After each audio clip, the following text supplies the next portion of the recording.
اگر آپ سمجھتے ہیں کہ زندگی کے دور میں آپ ہی سب سے آگے ہیں تو ملیے یوسین بولٹ سے، دنیا کے سب سے تیز رفتار آدمی جن کا لندن کے مدام ٹساڈ میوزیم میں لگا مجسمہ اس سال لوگ دور دور سے دیکھنے آ رہے ہیں۔ اس سال اولمپک کھیلوں کے لیے ہم 3 نئے مجسمے نمائش کے لیے رکھ رہے ہیں۔ برطانوی کھلاڑی جیسیکا اینس، غوطہ خور ٹام ڈیلی اور اب جولائی میں Olympic gold medalist sprinter Usain Bolt کا مجسمہ بھی نمائش پر رکھا جا رہا ہے۔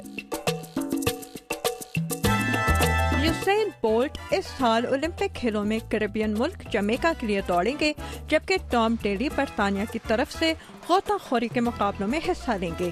وہ اس کھیل میں کتنے ماہر ہیں، اس کا اندازہ مجسمے کی تیاری کے لیے ان کے پوز سے ہی لگا لیجیے۔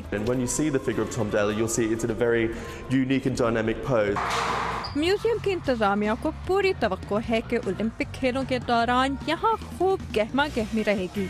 اس عرصے میں کوئین ایلزابتھ II کے اس مجسمے کے ساتھ تصویر کھنچوائیے، شاہی آداب اور خطاب کی تربیت کے بغیر، اور قریب سے دیکھیے 400 سے زیادہ مقبول لوگوں کو ان سیاحوں کی طرح۔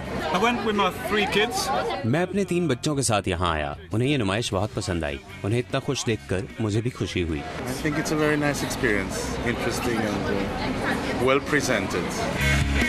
اولمپکس مقابلے جیتنے والوں کو تو ملیں گے میڈل، جبکہ اس میوزیم کے باہر قطار میں لگنے کا انعام ہوگا کچھ یادگار تصویریں۔ Amna Khan, Urdu VOA، Washington.